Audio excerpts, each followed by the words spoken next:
नमस्कार मित्रांनो, मी अमर स्पर्धा मित्र चॅनलमध्ये आपलं स्वागत करतो। मित्रांनो, लर्न इंग्लिश थ्रू स्टोरी या सिरीजच्या माध्यमातून तुमची व्होकॅब्युलरी तसेच पार्ट ऑफ स्पीच इम्प्रूव्ह होणार आहे। मित्रांनो, या स्टोरीमध्ये आज आपण एक नवीन स्टोरी घेऊन आलोत, ती आहे सावित्रीबाई फुले यांच्या बायोग्राफी विषयी। चला तर मित्रांनो, आपल्या व्हिडिओला सुरुवात करूया।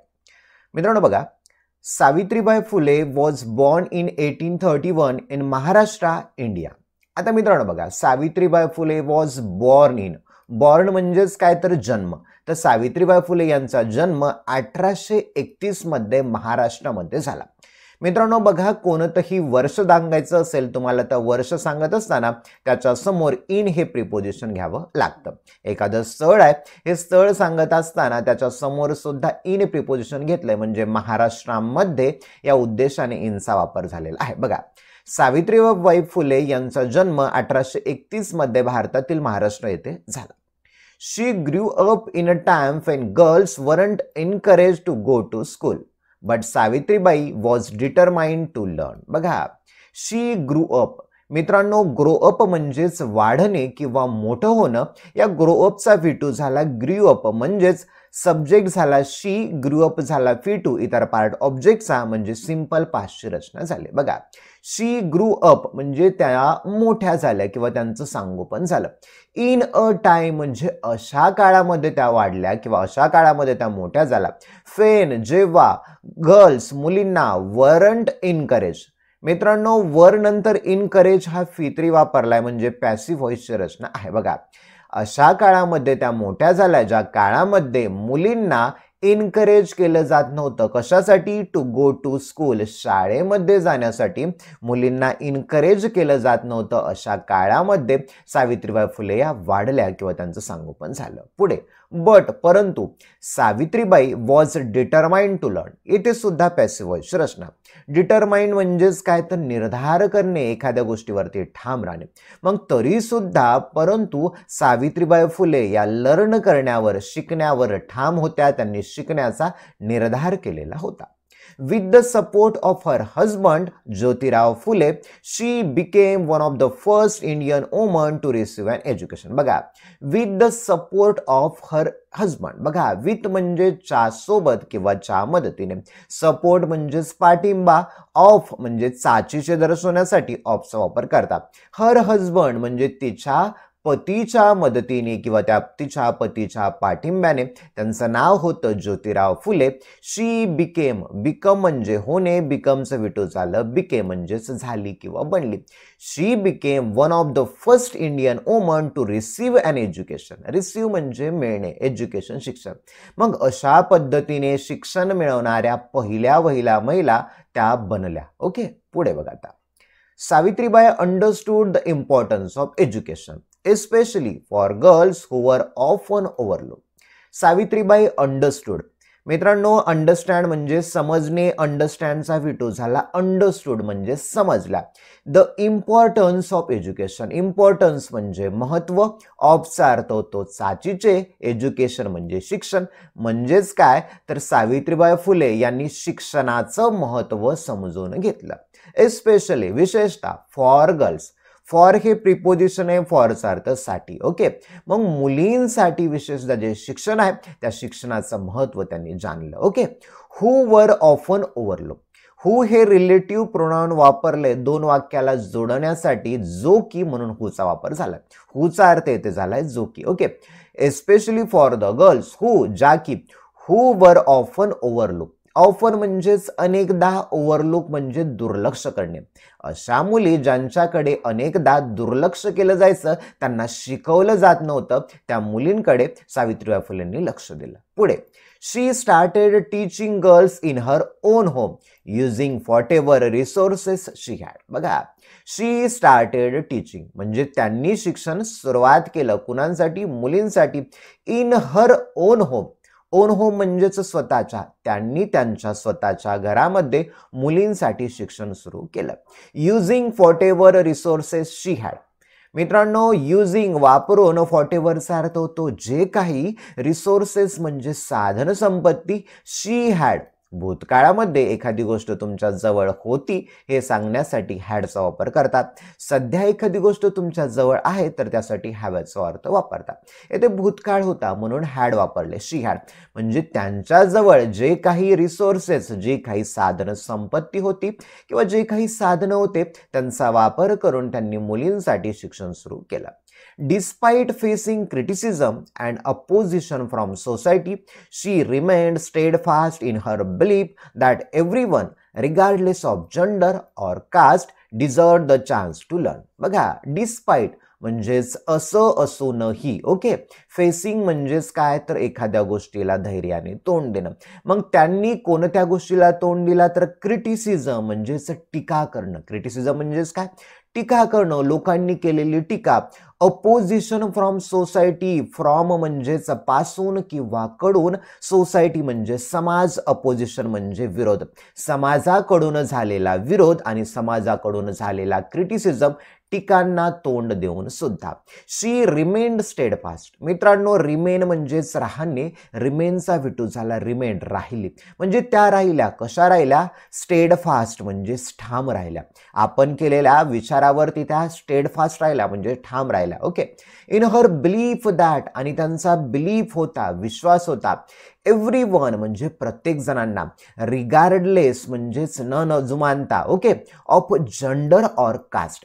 एखाद्याचं लिंग म्हणजे तो पुरुष आहे की स्त्री आहे किंवा तो कोणत्या जातीमधून, कास्टमधून येतो, याला न जुमानता त्यांना वाटलं की प्रत्येक व्यक्तीला चान्स टू लर्न म्हणजे शिक्षणाची संधी मिळाली पाहिजे, असं सावित्रीबाईला वाटायचं. पुढे बघा. In 1848, Savitribai and Jyotirao opened the first school for girls in Pune. बघा, in 1848. परत बघा, 1848 मध्ये सावित्रीबाई अँड ज्योतिराव, सावित्रीबाई आणि त्यांचे हजबंड ज्योतिराव फुले यांनी first school for girls in Pune, पुण्यामध्ये मुलींसाठीची पहिली शाळा ओपन केली. They faced many challenges including threats and hostility from those who opposed their effort. बघा, they face म्हणजे सामोरे जाणं. इथं फिटू वापरला म्हणजे सामोरे गेले. ते सामोरे गेले many challenges म्हणजे आव्हानं. असंख्य अशा आव्हानांना ते दोघं जण सामोरे गेले. इन्क्लुडिंग समावेश, त्या आव्हानामध्ये कशाचा समावेश होता तर थ्रेट्स, त्यांना धमक्यायच्या की मुलींचं शिक्षण तुम्ही का चालू केलं म्हणून त्यांना धमक्यायच्या. होस्टिलिटी म्हणजे शत्रुत्व, त्यांना विरोध केला जायचा, त्यांच्या विरुद्ध शत्रुत्व पत्कारलं जायचं. From those who oppose their efforts, ज्यांनी लोकांनी देअर एफर्ट्स त्यांच्या प्रयत्नांना, म्हणजे सावित्रीबाई आणि ज्योतिराव फुले यांनी जे प्रयत्न करून जे शिक्षण चालू केलं तर मुलींसाठी, त्या प्रयत्नांना अपोज म्हणून अनेक लोकांनी त्यांना थ्रेट्स, धमक्या दिल्या. होस्टिलिटी, त्यांना शत्रुत केलं, त्यांना शत्रू बनवलं. However, तरी पण they continued to fight for the rights of women and lower caste individual to receive education. बघा, however, तरी पण they continued, त्यांनी चालू ठेवलं किंवा सुरू ठेवलं. Okay, to fight for the rights of women. Rights म्हणजे अधिकार, ऑफ म्हणजे साचीचे, वुमन म्हणजे महिला, महिलांच्या अधिकारासाठी. तसेच लॉवर कास्ट इंडिव्हिज्युअल, लॉवर म्हणजे खालच्या दर्जाचे, कास्ट म्हणजे जात म्हणूया, इंडिव्हिज्युअल म्हणजे व्यक्ती, जे पिछडा वर्ग किंवा मागासलेला वर्ग होता, त्या मागासलेल्या वर्गांना एज्युकेशन मिळावं, महिलांना त्यांचा राईट्स, अधिकार मिळावं, त्यासाठी त्यांनी फाईट केलं, लढा दिला. पुढे, Savitribai didn't just stop at education, she also worked tirelessly for women's right and social reform. बघा, Savitribai didn't just stop at education. बघा, सावित्रीबाई फक्त या शिक्षणापर्यंतच थांबल्या का? नाही, तर शिक्षणाच्या समोर सुद्धा त्यांनी वर्क केलं. कुठे वर्क केलं तर वुमन्स राईट, महिलांच्या अधिकारासाठी. बघा, आणि कसं वर्क केलं? टायरलेसली म्हणजेच न थकता किंवा अथक परिश्रम घेऊन, खूप मेहनत घेऊन त्यांनी महिलांच्या अधिकारासाठी, तसेच सोशल रिफॉर्म म्हणजे सामाजिक सुधारणासाठी, रिफॉर्म म्हणजे सुधारणा, सामाजिक सुधारणासाठी तसेच महिलांच्या अधिकारासाठी त्यांनी काम चालू ठेवलं. She advocated for the rights of widows. Widows म्हणजे कोण, तर ज्या विधवा स्त्रिया आहेत, या विधवा स्त्रियांच्या अधिकारासाठी त्यांनी वकिली केली. तसेच work to end child labour, child marriage म्हणूया. ओके, म्हणजे जो चाइल्ड मॅरेज, बालविवाह व्हायचा, त्या बालविवाहाचा एंड करण्यासाठी, शेवट करण्यासाठी, बालविवाह थांबवण्यासाठी त्यांनी काम केलं. And fought against discrimination in society.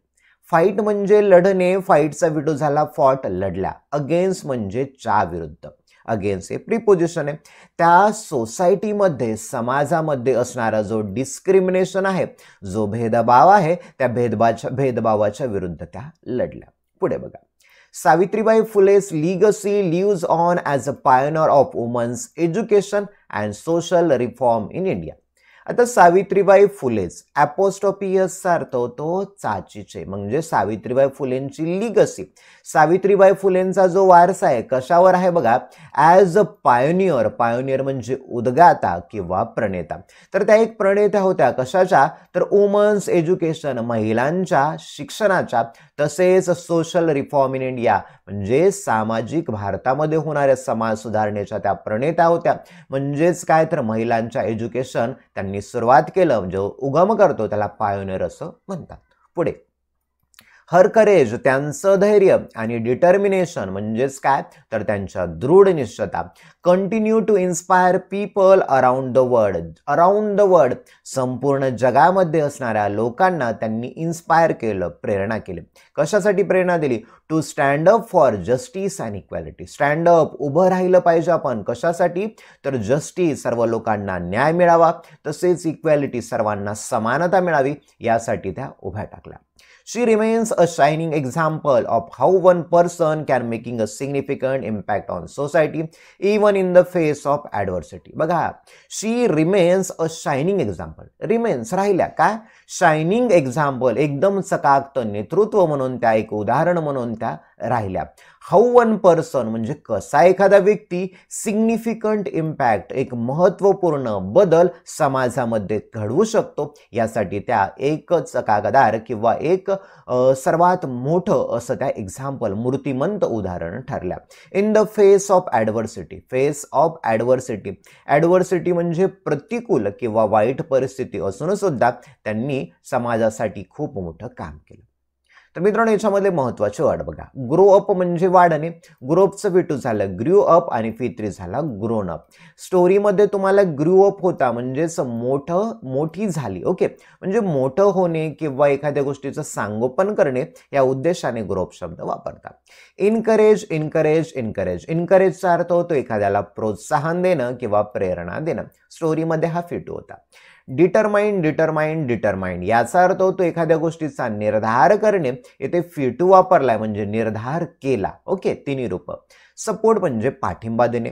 Become, became, become. स्टोरीमध्ये बिकेम होता म्हणजेच काय, एखादी गोष्ट झाली किंवा बनली. ओके, तर होणे किंवा बनणे. Understand, understood, understood. Okay, understand म्हणजे समजणे, अंडरस्टूड स्टोरीमध्ये होता म्हणून अंडरस्टूडचा अर्थ झाला समजले. ओव्हरलुक, ओव्हरलुक, ओव्हरलुक म्हणजे एखाद्या गोष्टीकडे दुर्लक्ष करणे. ऑफनचा अर्थ होतो अनेकदा. व्हॉटएव्हर म्हणजेच जे काही. रिसोर्सेसचा अर्थ होतो साधन संपत्ती. डिस्पाइटचा अर्थ होतो असे असूनही. क्रिटिसिझम म्हणजेच टीका. अपोजिशन म्हणजे विरोध. सोसायटी म्हणजे समाज. रिमेन, रिमेन, रिमेन म्हणजे एखादी गोष्ट राहिली. स्टेडफास्ट म्हणजे ठाम असणे. रिगार्डलेस म्हणजे एखाद्या गोष्टीची पर्वा न करता. फेस, फेस, फेस म्हणजे एखाद्या गोष्टीला धैर्यानं तोंड देणे. चॅलेंजेस म्हणजे आव्हाने. इन्क्लुडिंग म्हणजे समावेश. थ्रेट्स म्हणजेच धमक्या. होस्टिलिटी म्हणजे शत्रुत्व. हावेवर म्हणजे तथापि किंवा तरी पण. राईट्स म्हणजे अधिकार. टायरलेसली म्हणजे अथक परिश्रम. वुमन्स राईट्स म्हणजे महिलांचे हक्क. सोशल रिफॉर्म म्हणजे सामाजिक सुधारणा. डिस्क्रिमिनेशन म्हणजे भेदभाव. लिगसी म्हणजे वारसा. पायोनियर म्हणजे प्रणेत्या किंवा उद्गात्या. जस्टिस म्हणजे न्याय. सिग्निफिकंट म्हणजे महत्त्वपूर्ण. तर मित्रांनो, ही होती अत्यंत महत्त्वाची सावित्रीबाई फुले यांच्या जीवनविषयक माहिती. मित्रांनो, व्हिडिओ जर आवडला असेल तर व्हिडिओला लाईक करा, चॅनलला सबस्क्राईब करा.